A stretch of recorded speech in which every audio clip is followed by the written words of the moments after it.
Ladies and gentlemen, the viral sensation that has skyrocketed to universal recognition when it was first exhibited at the Art Basel, Miami Beach in December 2019, Maurizio Catalan's Comedian, here it is in all its splendor. After a carefully orchestrated Sotheby's World Tour, Comedian returned in full force to our galleries here in New York. Hai kalian, generasi yang haus literasi. Baru-baru ini ada sebuah karya seni yang gak masuk akal itu kejual. Karya ini diidein sama seorang seniman yang bernama Maurizio Catalan yang judulnya itu Comedian. Karya seninya kayak gimana? Ya, jadi karyanya dia itu ya sebuah pisang asli yang ditempel pakai plester ke sebuah tembok. Gara-gara ini dibilang sebuah karya seni, ini pisang otomatis jadi pisang termahal di dunia yang berharga sebesar 6,2 juta dolar. Atau kalau pakai kurs rupiah itu sekitar 98 miliar rupiah ya. Kalau pakai kurs dolar sekarang per video ini tayang. Ini menurut gue sih gokil banget dan mungkin dari kalian ada juga yang bertanya-tanya juga. Kenapa kok bisa yang beginian ini jadi karya seni? Dan yang paling bikin geger lagi itu ada yang sampai beli pisang ini. Pertanyaan-pertanyaan beginilah yang ngebuat banyak orang berpikir kalau ini pisang cuma jadi alat buat cuci uang atau money laundering. Oke, sekarang kita bahas gimana ceritanya ini pisang bisa jadi terkenal dulu dan gimana caranya juga ini bisa jadi skema money laundering. Let's take a closer look.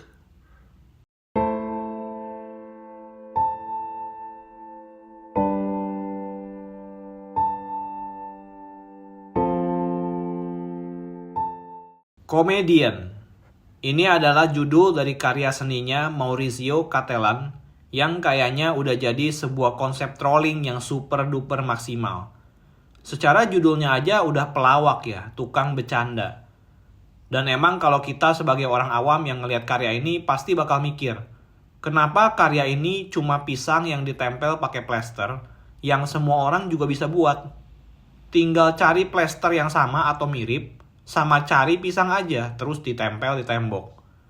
Originalitas dari seniman ini dari mana? Dan konsep yang dipikirin dari seniman itu kayak gimana? Kenapa cuma bisa sesimpel ini? Oke, jadi karya Comedian ini itu di-launching di tahun 2019 yang tipe seninya itu masuk ke genre conceptual art atau seni konsep. Karya Comedian ini totalnya itu ada 3 piece dan karya seni yang pertama ini pernah dijual di tahun 2019 di harga $120.000 atau setara sekitar 1,7 miliar rupiah kalau pakai kurs tahun 2019. Dan yang kedua ini baru kejual di bulan November 2024 senilai 6,2 juta US dollar atau setara kira-kira 98 miliar rupiah kalau pakai kurs tahun 2024. Ini naiknya gila banget, bahkan udah lebih tinggi daripada crypto meme coin ya. Nah, sekarang kita lihat dari narasinya. Dari konsepnya sendiri, karya seni ini tuh dikenal sebagai simbol dari perdagangan global. Yang kalau dipikir-pikir ya pastinya masuk akal juga. Karena secara sejarah, dulu perdagangan pisang itu parah banget. Yang kalau secara simpelnya gue summarize, pisang-pisang ini tuh ditanam dan diproduksi besar-besaran pada saat itu di negara-negara kolonial atau negara-negara yang dijajah oleh bangsa Eropa pada saat itu.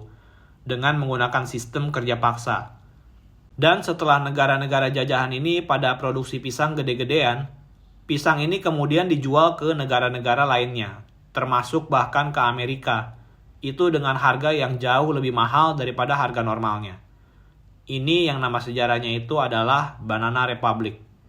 Tapi karena panjang jadi gue summarize aja. Kalau ada yang pengen tahu lebih lanjut, komentar aja di kolom bawah, nanti gue buat videonya.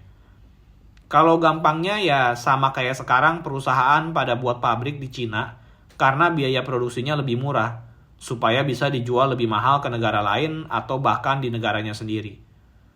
Nah, karena pisang itu jadi simbol perdagangan di zaman kolonial dulu, jadi pisang itu dianggap punya value penting yang dianggap bisa memajukan era perdagangan.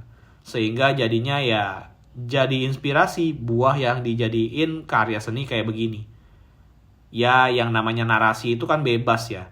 Pasti diambil dari sesuatu yang masuk akal, terus dibentuk jadi storyline. Kayak yang dijelasin sama ahli-ahli ini nih. I think it would be a mistake for me to say, I think this is what Maurizio Catalan means. I think one of the important things for him is to be exploring ideas, but never trying to resolve a question. What was interesting is the debate around the works, the debate about contemporary art, the fact it was making so many people discussing about that. There's a lot of complicated questions and ideas in this deceptively simple piece, and I think some people outside the art world saw that line of thinking in it and found that distasteful. But actually, also a lot of people just thought it was hilarious. Tapi itu kalau dari gue yang ngelihat sebagai orang awam ya. Mungkin kalian ada pendapat yang berbeda, komentar aja di kolom bawah. Nah, kalau dilihat lagi karya seni ini, kalian mungkin ada yang nanya, kok bisa ini pisang kagak kadaluarsa? Karena kalau yang namanya buah kan bisa busuk ya. Itu jawabannya karena pisang ini selalu diganti sama pisang yang baru kalau udah mau kadaluarsa. Jadi ibaratnya yang penting dari karya seni ini adalah idenya dan bukan pisangnya. Yaitu sebabnya juga waktu karya seni pisang yang pertama ini akhirnya dibeli oleh seorang yang namanya itu David Datuna ya. Ini pisangnya langsung dimakan ya sama dia. Alasannya karena lapar. Gokil banget memang. Emang orang kaya itu pemikirannya berbeda ya.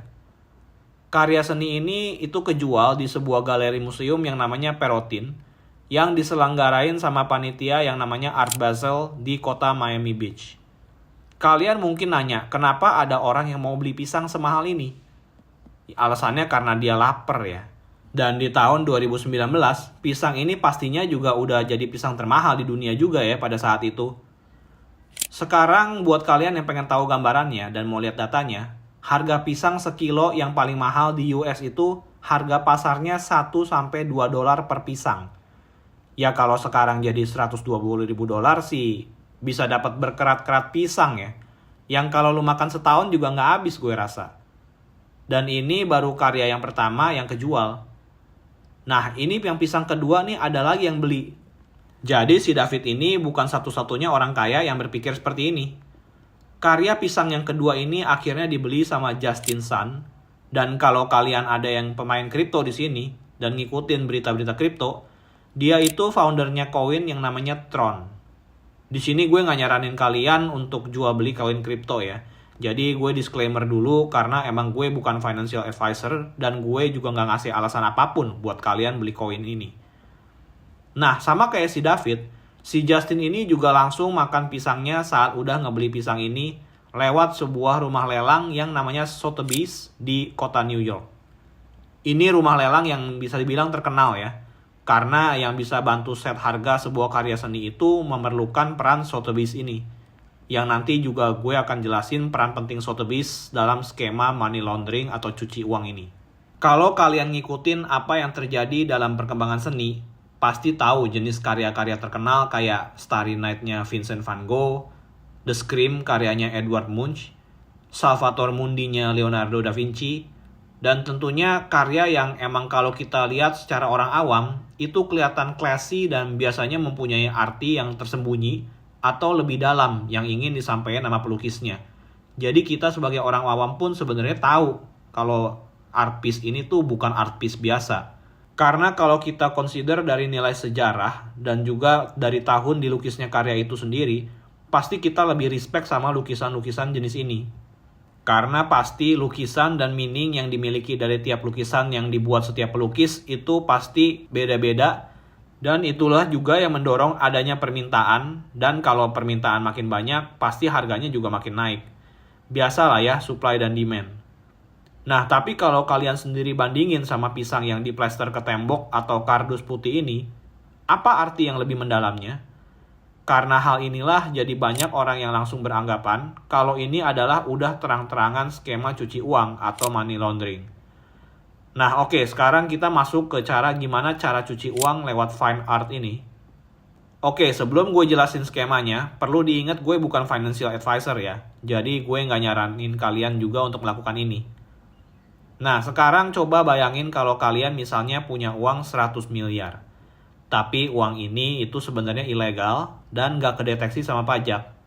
Sedangkan kalau kalian 100 miliarnya ini dilaporin ke bagian pajak, pastinya kalian akan bayar pajak yang gede banget. Bisa sekitaran 30-40% kayaknya totalan pajaknya.